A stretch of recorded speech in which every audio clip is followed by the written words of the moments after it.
السلام علیکم یا غریب الغرباء یا امام رضا علیہ السلام۔ امام رضا علیہ السلام جن کے روزے سے کوئی دعا رد نہیں ہوتی، ایران کے صوبے خراسان رضوی جس میں شہر طوس یعنی مشہد مقدس میں واحد وہ در جہاں سے کوئی خالی ہاتھ واپس نہیں جاتا۔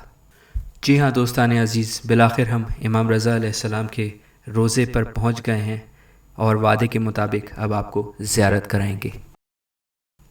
تہران سے ہم بذریعہ ہوائی جہاز مشہد پہنچے اور الحمدللہ ہمیں روزے کے بہت قریب ایک ہوٹل ملا، نہایت اچھا اور صاف ستھرا ہوٹل، جس کی خاص بات ہم آپ کو ابھی بتاتے ہیں۔ امام رضا کے حرم کے چاروں جانب بے تحاشا ہوٹلز ہیں جو زائرین کو انتہائی مناسب داموں میں مل جاتے ہیں۔ اسی طرح ہمیں بھی ایک ہوٹل مل گیا جس میں ہم اب جا رہے ہیں۔ ہوٹل کے اندر ہم آ گئے ہیں اور مشہد کے اندر سب سے اچھی چیز اس ہوٹل کی کہ یہ روضہ امام رضا سے بہت نزدیک ہے۔ تو دوستان عزیز، اب جو سب سے بہترین چیز میں آپ کو دکھانے چاہ رہا ہوں وہ ہے اس ہوٹل سے باہر کا نظارہ، جو کہ جنت کا نظارہ ہے۔ آپ کو سامنے بالکل کھڑکی کے ہمارے امام رضا علیہ السلام کا روضہ نظر آئے گا، جو کہ تقریباً 50 میٹر سے 100 میٹر روضے کا دروازہ ہے۔ سامنے سے آپ بیٹھ کے سب سے پہلے السلام علیکم یا امام رضا زیارت کر سکتے ہیں، اور سامنے ہی ہوٹل سے نکل کے ایک گلی میں یہ دروازہ ہے مولا کا۔ اب ہم جا رہے ہیں حرم کی طرف۔ تو دوستان عزیز، ہم آپ کو لمحہ بلمحہ حرم کے بیرونی صحن سے لے کے اندرونی رواق سے ہوتے ہوئے ذریعہ امام رضا تک لے کر جائیں گے اور آپ کو ایسا محسوس کرائیں گے جیسے آپ خود یہاں پر مولا رضا علیہ السلام کی زیارت کر رہے ہیں۔ دوستان عزیز، آج جو آپ یہ حرم دیکھ رہے ہیں یہ کئی ادوار سے گزر چکا ہے۔ ایک زمانے میں یہ خلیفہ مامون کا محل ہوتا تھا، بعد میں یہاں امام رضا علیہ السلام کو بلا کر زہر دے کر شہید کیا گیا۔ میرے مولا کو دور مدینے سے بلا کر شہید کیا گیا، اسی لیے ان کو غریب الغرباء کہتے ہیں۔ مومنین حرم کی انتظامیہ نے حرم میں ایک ایسا حصہ بھی مقرر کیا ہوا ہے جو کہ پاکستان ہند کی روایتی عزاداری کے لیے مخصوص ہے۔ یہاں آئے دن روایتی عزاداریاں ہوتی رہتی ہیں جہاں آپ سب لوگ شرکت کر سکتے ہیں۔ یہ دیکھیں کتنا پیارا لکھے انہوں نے لگایا ہوا ہے، حریم پرواز ملائک را بدود سگار آلود نہ رسی، یعنی اس کا مطلب ہے کہ یہ جگہ جو ہے نا وہ ملائکہ کی پرواز کی جگہ ہے۔ اپنے سگار کے دھوئیں سے اس جگہوں کو جہاں ملائکہ پرواز کرتے ہیں آلودہ نہ کیجیے۔ یہ بارگاہ امام علی رضا علیہ السلام ہے، اس کو اپنے یہاں پہ کیونکہ اسموکنگ کسی بھی قسم کی الاؤ نہیں ہے، تو بہت خوبصورتی سے انہوں نے یہ بیان کیا ہے۔ ناظرین، حرم امام رضا علیہ السلام کے اندر تقریباً 10 سے زیادہ بیرونی حرم ہیں، جن میں سے سب سے مین حرم انقلاب اور صحن آزادی کہلاتا ہے۔ اب ہم اس وقت صحن جمہوریہ اسلامی میں داخل ہو رہے ہیں۔ صحن جمہوریہ اسلامی سے بھی امام رضا علیہ السلام کی زری کافی نزدیک پڑتی ہے، اور یہی نہیں کہ بلکہ آپ یہاں پر پانی بھی پی سکتے ہیں چشمے کا۔ اس کے علاوہ یہاں پر ایک تاریخی کھڑکی بھی نصب ہے جس کو پنجر فولادی کہتے ہیں، جہاں سے آپ امام رضا علیہ السلام کی زری کا نظارہ بھی کر سکتے ہیں۔ اس کے علاوہ اسی صحن میں ایک تاریخی مقام ایسا بھی ہے جہاں قطب نما یا اس کو قبلہ نما بھی کہہ سکتے ہیں، جہاں پہ ہمیشہ تاریخی ادوار میں سورج کی ڈائریکشن سے نماز کا ٹائم دیکھا جاتا تھا۔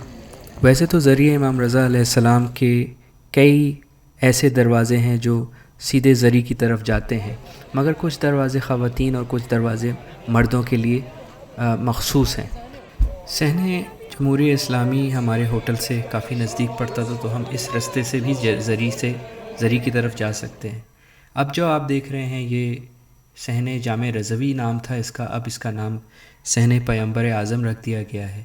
یہاں پہ زیادہ تر عبادات ہوتی ہیں، یہاں پہ زیادہ تر ایرانی عزاداری ہوتی ہے، خطبے ہوتے ہیں، اور بالخصوص دعائے کمیل یہاں ہر شب جمعہ کو منعقد کی جاتی ہے جو پوری دنیا میں ٹیلی کاسٹ کی جاتی ہے۔ یہیں سے ایک دروازہ اب جو آپ دیکھ رہے ہیں اس دروازے سے ہم جائیں گے امام رضا کی زری کی طرف ایک اور صحن سے ہوتے ہوئے، اور اس کے ساتھ ہی آپ یہ جو دیکھ رہے ہیں سامنے اس کو اسفند کہتے ہیں۔ اسفند جو ہے وہ یہاں ایران میں بہت ہی زیادہ قدیمی اور اپنے اعتبار سے بہت روایتی مانی جاتی ہے، جسم میں عفونیت کو دور کرنے کے لیے۔ اب ہم یہاں سے جا رہے ہیں شیخ بہائی کی قبر کی طرف سے ہوتے ہوئے امام رضا علیہ السلام کی زری کی طرف۔ شیخ بہائی جن کو العملی بھی کہتے ہیں، یہ اپنے وقت کے بہت بڑے عالم دین یا شیخ الاسلام گزرے ہیں۔ ان کا ریاضی میں بھی بہت نام ہے، اور یہی نہیں بلکہ ایک بہت بڑے معمار بھی گزرے ہیں۔ ایران کی بڑی بڑی جگہیں جیسے نقش جہان اور اصفہان کی دوسری جگہیں انہوں نے تعمیر کروائی تھیں۔ ان کا تعلق 16ویں صدی کے صفوی دور سے ہے۔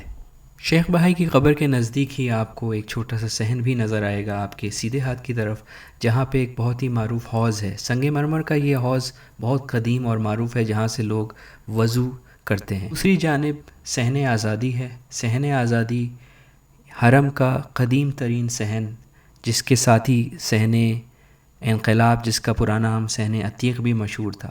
صحن آزادی اور صحن انقلاب دو قدیم ترین صحن ہیں امام رضا کے حرم کے، جس میں سے اس وقت آپ صحن آزادی میں ہیں۔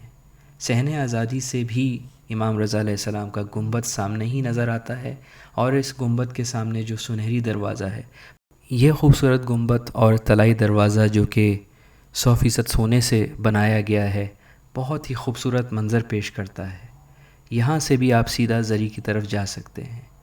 محرم الحرم کی وجہ سے اس کے سامنے جو ایک بہت بڑا حوض ہے، جس میں ایک بہت خوبصورت فوارہ بھی ہے، اس فوارے کا اس وقت کلر انہوں نے محرم کے احترام میں لال کر دیا گیا ہے۔ اس صحن میں اکثر آتا ہوں اور رات بھر عبادت کرتا ہوں، جس کا ایک اپنا ہی لطف ہے۔ امام رضا علیہ السلام کے سنہری گنبد کو دیکھ کر رات بھر عبادت اور نماز پڑھنے کا ایک اپنا ہی، اس کی ایک اپنی ہی تاثیر ہے۔ اور یہاں پہ دعائیں ہمیشہ ہاتھ بلند رہتا ہے، اور نظر کے سامنے یہ گنبد نظر آتا ہے۔ اب جو آپ دیکھ رہے ہیں وہ امام رضا علیہ السلام کی زیر زمین قبر ہے۔ اس قبر کا جو نزدیک ترین حصہ ہے، اس کے سامنے انہوں نے زری لگا دی ہے، اور اس زری کے پار جو آپ دیوار دیکھ رہے ہیں اندر، اس میں اصل میں ہمارے بالکل اس دیوار کے پیچھے مولا رضا علیہ السلام کی قبر ہے، جہاں وہ آرام فرما رہے ہیں۔ تو مومنین و مومنات، جس کا آپ کو انتظار تھا وہ منظر آپ کے سامنے ہے۔ امام رضا علیہ السلام کی زری کا جو بالکل مرکزی دروازہ ہے، وہاں سے آپ زری کا منظر دیکھ رہے ہیں، اور یہ بھی دیکھ رہے ہیں کہ یہ کس قدر یہاں پہ لوگوں کا رش لگا ہوا ہے۔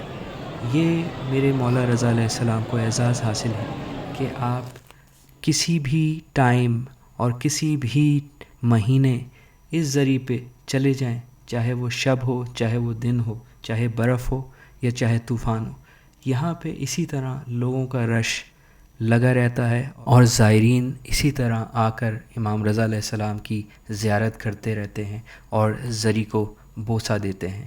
جیسا کہ پچھلی ویڈیو میں آپ لوگوں کی فرمائش کے مطابق ہم امام رضا کی زری پر آپ سب کی دعائیں اور آپ سب لوگوں کا سلام لے کر گئے، اور بالخصوص آپ سب لوگوں کی دعاؤں کے ساتھ مولا رضا کی زیارت کی۔